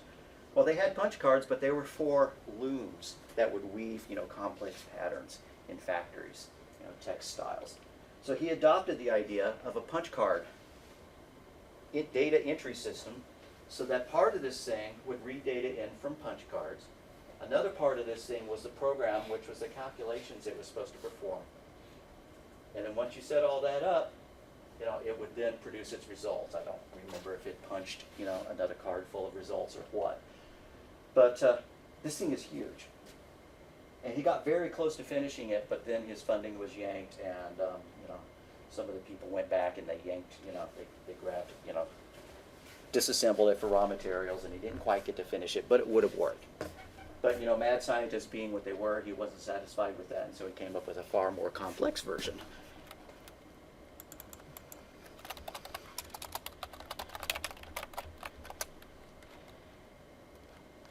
I'm not sure if the one that I was just showing you was a far more complex version or not. But, you know, people have proven that they worked. People have made working versions of these things. And so you hear the term steampunk maybe if you're, you know, a gamer or a fantasy person or whatever. The first steampunk novel was a novel called The Difference Engine. And the idea was that, say, computers really had been invented during the 1800s, and they had gotten a lot more sophisticated than that, and so then you had hackers in the 1800s rather than, you know, in the late 1900s or the 2000s. That's where steampunk came from. The idea being that this could be a steam-driven device. Now, this one apparently is a hand-cranked one.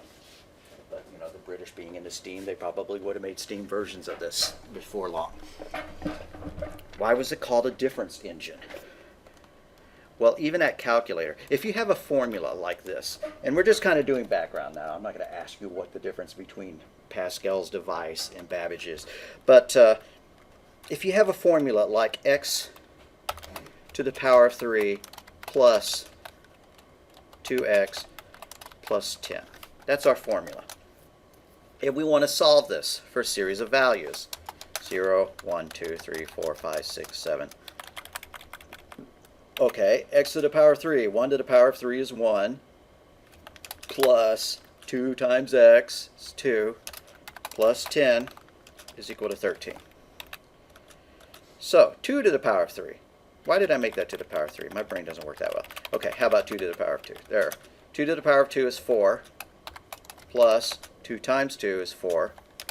Plus 10 is equal to 18. 3. 3 squared is 9. Plus 2 times 3 is 6. Plus 10. Yeah, 25. If we do one more, then the pattern will be blatantly obvious. 4 squared is 16. Plus 2 times 4 is 8. Plus 10. Is that 34? All right. If we look, there's a path that these follow. What's the difference between 13 and 18? It's 5. What's the difference between 18 and 25? It's 7. What's the difference between 25 and 34? 9. We can guess what these next values are because the next one's going to be 11. So that means that it's going to be 45. The next one is going to be 13 past that, so it's going to be 58.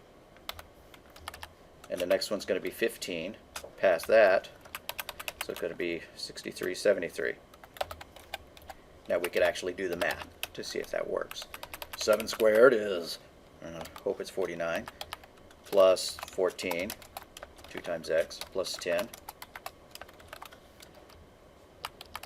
I think that's 73. Yeah, so you saw, we took the differences, we got a pattern for it, and then we were able to very, very, very quickly, without actually doing hardly any math whatsoever. It's far easier just to add, you know, 2 to this number and then add it to that number. So you can make a mechanical device to where if you configure this and you configure this and you configure this, you can hand crank it out and calculate, you know, these kind of formulas very, very easily. Far better than if it was on pencil and paper. And so that's why those that small box, the Pascal calculator, was invented. And the larger, the huge one, the programmable version, called the difference engine. We just use the differences between these things to come up with a pattern.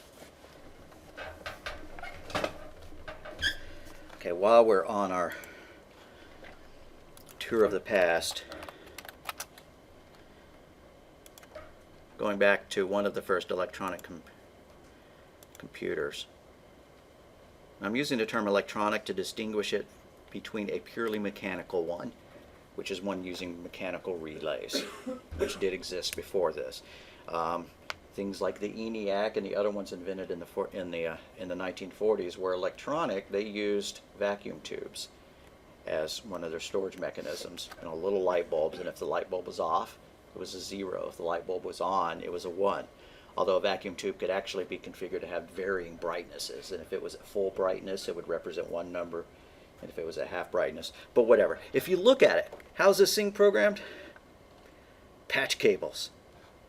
To reprogram this thing, you had to pull the cables out and to rewire them. You actually had to rewire the computer in order to get it to solve a different equation. to write a program required a heck of a lot of cabling. And so it's funny, when you see these pictures, they will quite often show, some guy looking, awesome here. And sometimes they'll show the women. The guys, the engineers, were the ones who built it, but then they pretty much dumped it in the labs of the women in order to figure it out. The women were like, math majors and math instructors, from high colleges, Ivy League colleges, who were, inducted into this effort. And they were the ones who actually wound up writing the programs.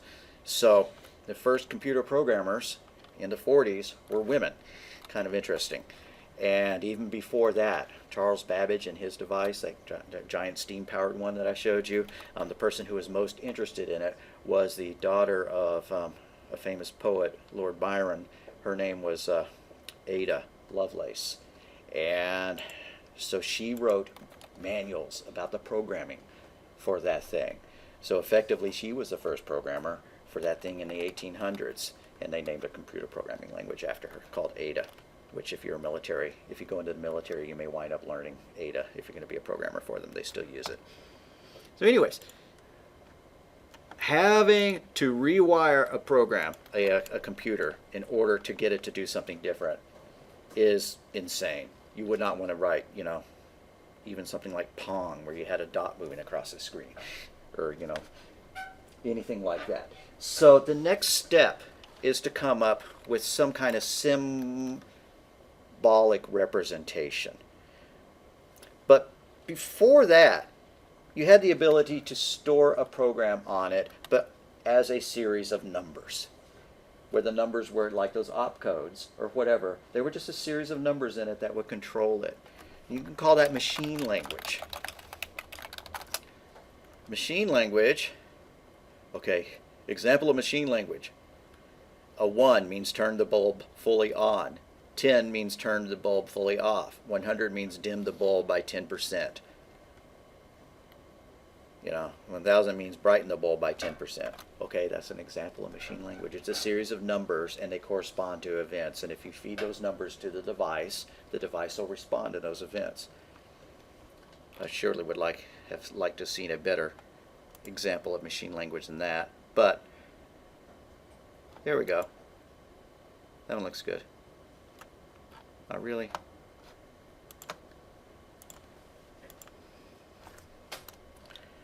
Here we go. 002007. Okay, these are just line numbers, so I'm going to ignore them. 2007 means jump past the sensor in constant location. Read the right sensor value. Read the left sensor value. Write the motor power level here. Right. So obviously this is to control some mechanical devices, but the computers in the 40s and the early 50s were like this. They had series of numbers. That's how you program them. And again, that's insane. It's better than patch cables. But you would not want to write a program by entering a series of numbers. So the first big leap in that was to come up with the idea of assembly language.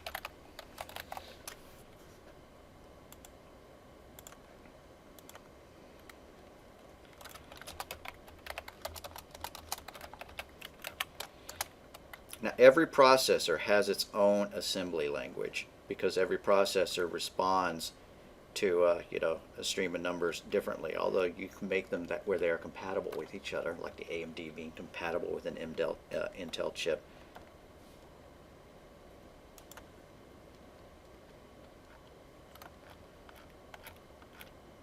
Okay, so here's an example. Instead of having to remember that the number 2007 means add with carry, and the number 3000 means add, and the number 4000 means call, and the number 2031 means convert byte to word and stuff like that. You make it so that you have these little mnemonics, these abbreviations in English that mean the same thing, but before they actually run, you have to run a program called an assembler, which takes your language and then turns it into those numbers, which you would feed to the computer in order to run a program. So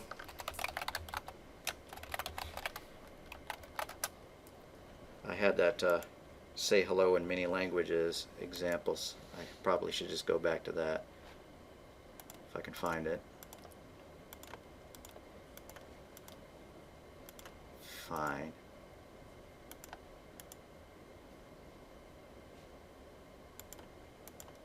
I probably tabbed out of it, or not tabbed out of it, but okay, fine.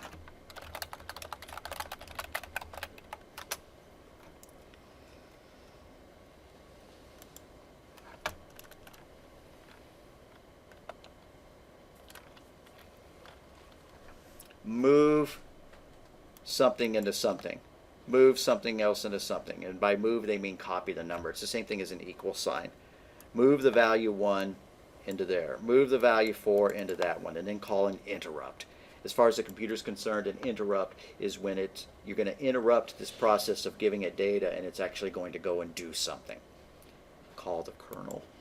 And so this is the assembly language for printing hello world on the screen if you're running a Linux box. We don't want to program it that easier, but that sure would be a heck of a lot easier than just feeding it a bunch of numbers, 2000, 307, 445, 66. So assembly is a low-level language. We don't want to do that. Instead, we want a high-level language. A high-level language is one where you are expressing things with algebraic notation, A is equal to B plus C, and with English-like statements, print, input, that kind of stuff. So Python is definitely a high-level language. All right, I'm going to show you one more silly thing, and then we're going to be almost done with today. I'm going to give you a little bit of homework. So the first trackball input devices are kind of fun.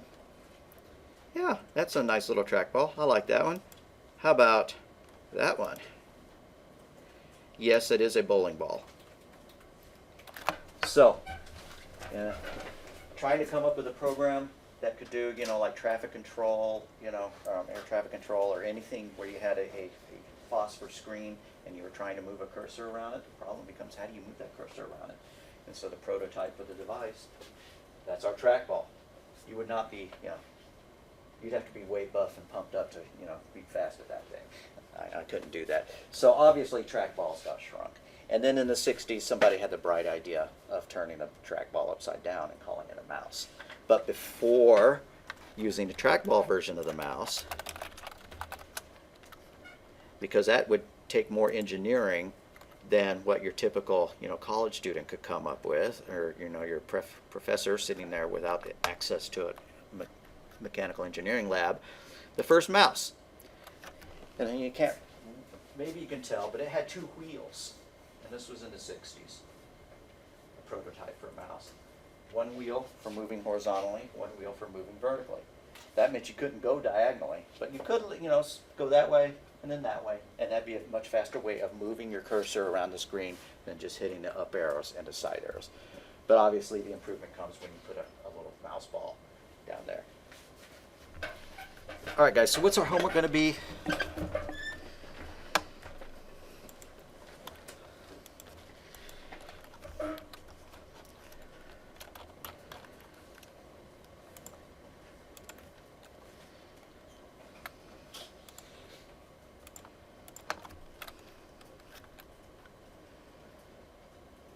June 6th.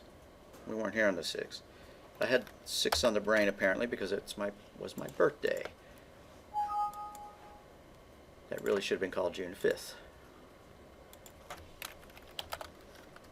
Not 7. Okay. But anyways.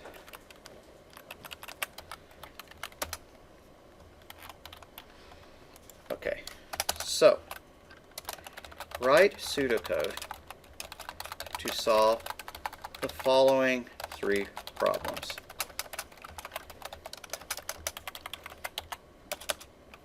Convert meters to inches.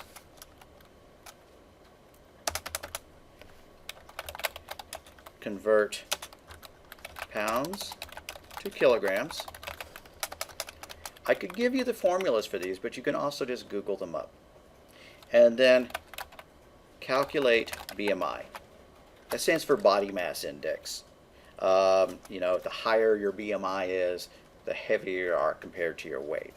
And it's not a good measure of health because like football players have very large BMI because they're very bulked up with muscle. But, you know, over a population, if you have a population with a high BMI, then, you know, in general, you can draw some conclusions as compared to a population with a lower BMI. Now, that one I will give you the formula for. BMI in English units.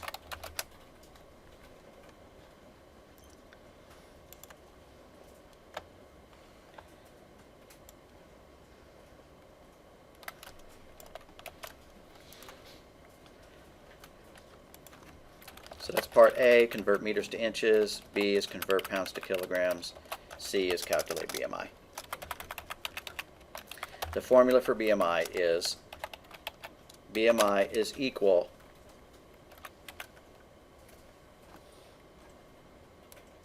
well, I really wish I'd come up with a better version than that, but okay, it's pounds times 703 divided by inches squared. Like that.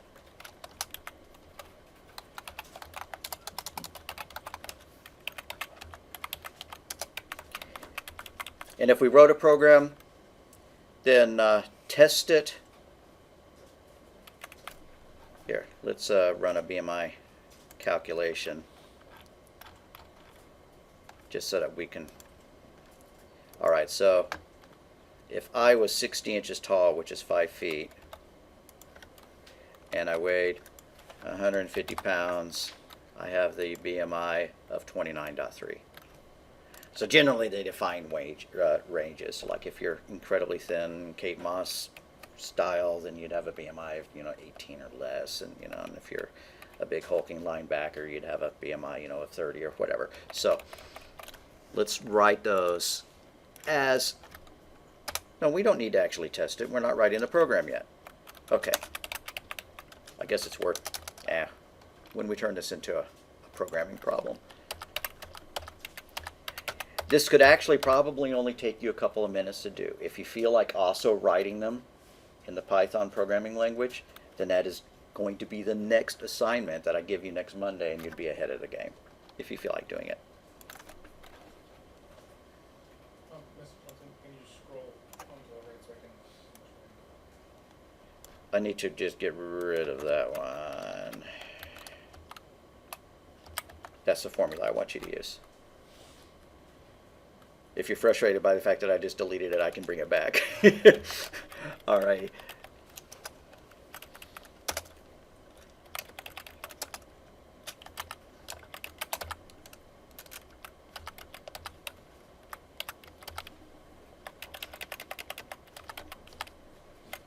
Like that. I like my formula better.